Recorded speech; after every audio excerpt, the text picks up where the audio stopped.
Hi, my name is David Hicks. Welcome to part 10-ish of Getting to Know Jesus. In this little subsection, we're going to talk about why Jesus was hated by many.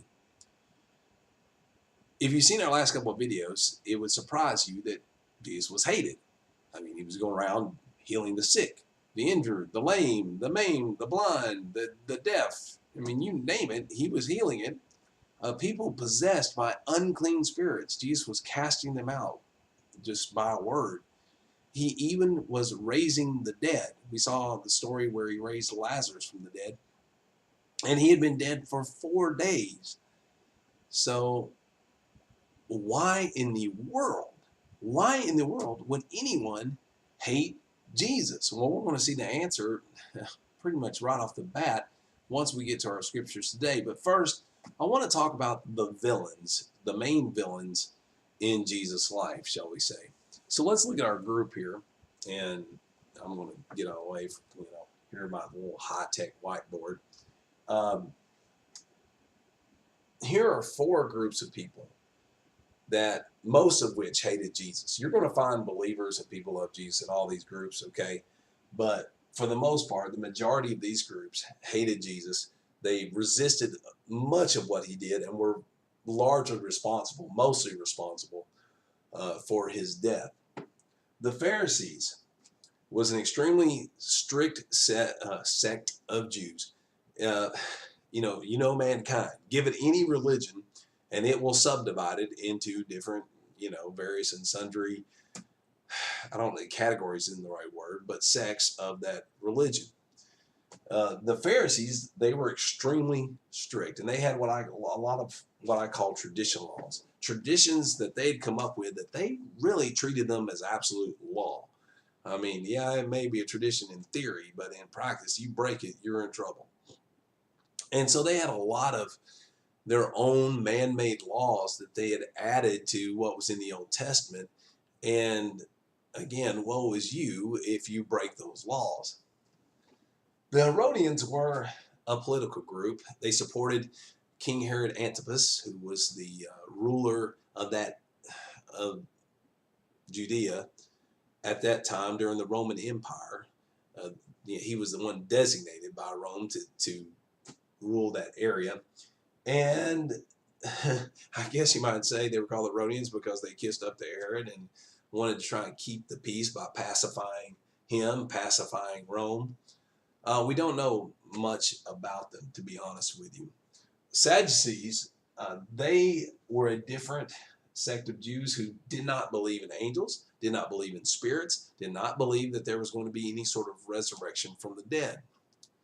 Finally, you have the scribes, the teachers of the law. Now, these could have been scribes, could have been Pharisees, could have been Sadducees, whatever, but they were well-educated people, experts, supposedly, should have been, in theory, the scriptures of Jesus' day, what we call today the Old Testament, especially the law of Moses, the first 5 books, Genesis, Exodus, Leviticus, Numbers, Deuteronomy.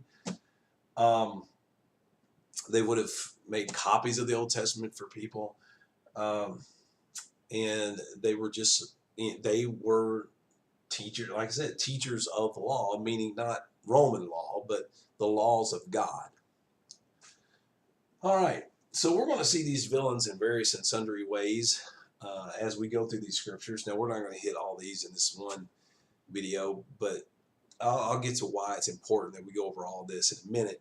In this video, we're going to cover the first 3 here. John 7, 1 through 9. Why Jesus was hated.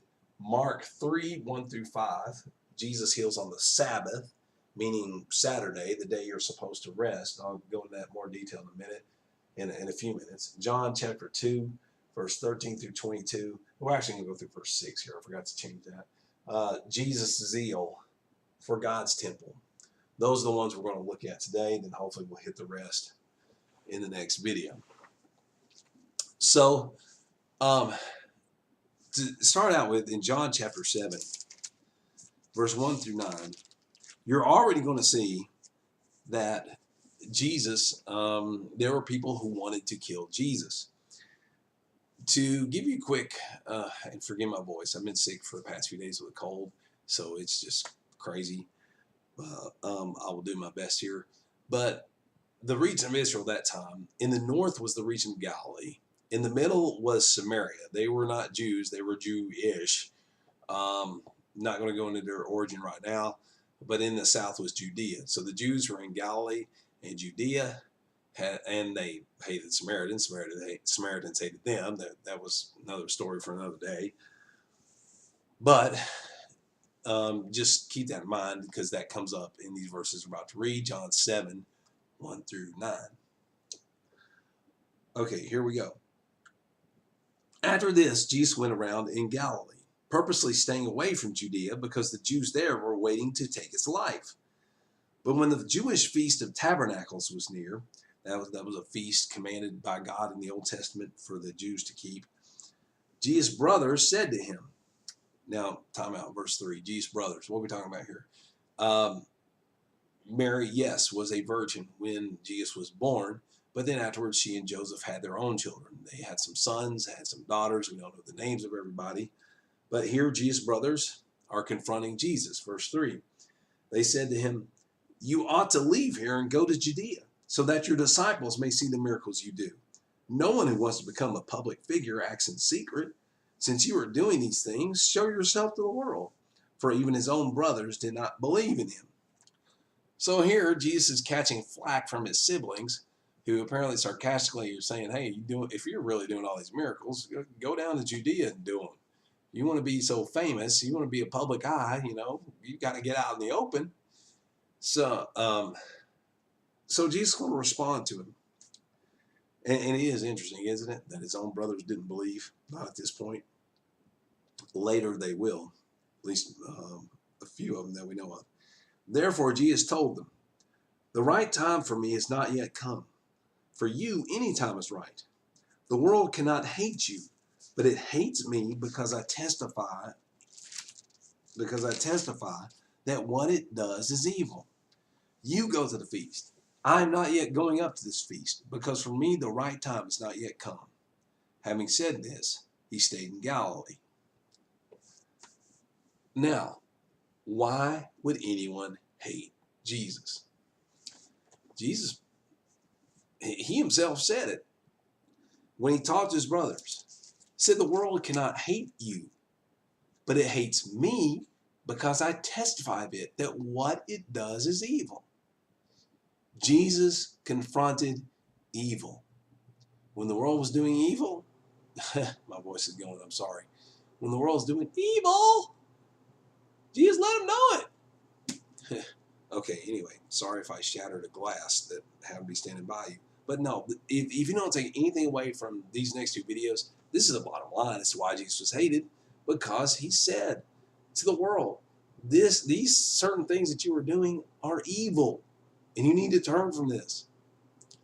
We should not expect any different. If you're going to follow Jesus, there are going to be times where you're going to have to stand up and say, guys, gals, this is evil. We need to turn from this. And not everybody is going to love hearing that.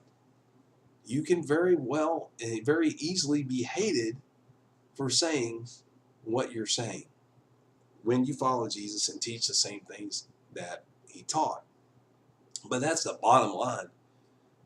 Jesus testified to the world that what it's doing is evil, and people of the world hated him for it.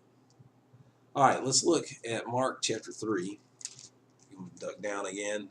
Mark 3, 1 through 5. This is kind of a typical Saturday in the life of Jesus' ministry and what he had to deal with. Mark chapter 3, verse 1 through 5, if I can ever get there. Here we're going to see the Pharisees.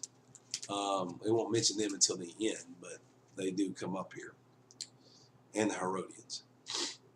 Mark 3. Another time he went to the synagogue, and a man with a shriveled hand was there. Some of them were looking for a reason to accuse Jesus, so they watched him closely to see if he would heal him on the Sabbath. Now, let's stop there. So let me again go into a little more detail on what I was talking about. Hopefully you've heard of the 10 Commandments. The commandments written on stone that God himself gave to Moses to give to the children of Israel, the descendants of Jacob, aka Israel, Abraham's grandson. And one of those commandments, you know, I mean, you got don't kill, don't steal, you know. One of those commandments was to keep the Sabbath day. Remember it, keep it holy. Work for 6 days, rest on the seventh.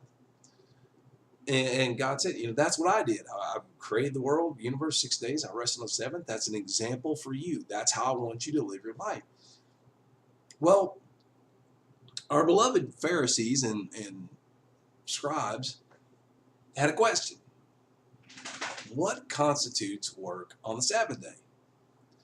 And not only did they have a question, they had a whole ton of answers for it. They'd come up with their own list of rules and regulations of what is and is not work. I mean, there was even a Sabbath walk.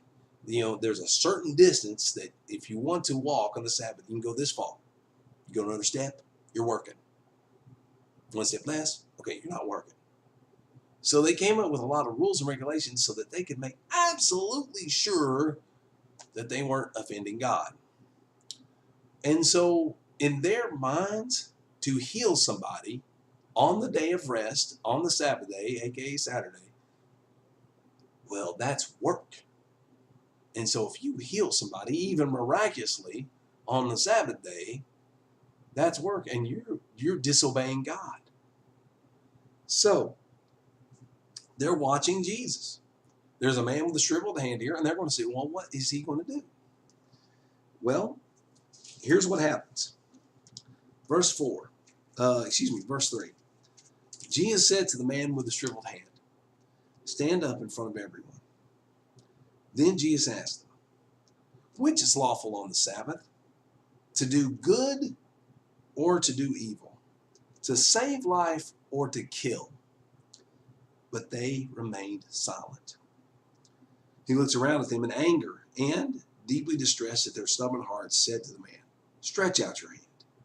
He stretched it out, and his hand was completely restored. Then the Pharisees went out and began to plot with the Herodians how they might kill Jesus. Verse 6. Amazing. It blows our mind.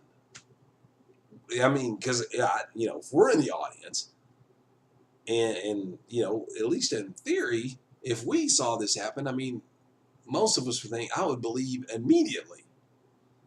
The reaction of the Pharisees was that they'd get the Herodians and they start a plot as to how are we going to kill Jesus? Now, looking back at these groups for a second, for the Pharisees, you know, they see Jesus as not obeying God's law. He worked on the Sabbath. Okay?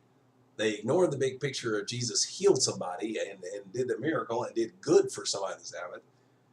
The Herodians probably saw Jesus as a threat to their political power. More and more people are following Jesus. More and more people are talking about Jesus. Jesus is super popular among a lot of the population. And so they probably saw Jesus as a threat to their political power. And so that's why they, you know, the Pharisees and Herodians got together and were trying to figure out, okay, how can we kill this guy? So let me get this straight. The Pharisees were mad at Jesus because they thought he worked on the Sabbath, and yet they had no problem with plotting to kill him. Yeah. That's,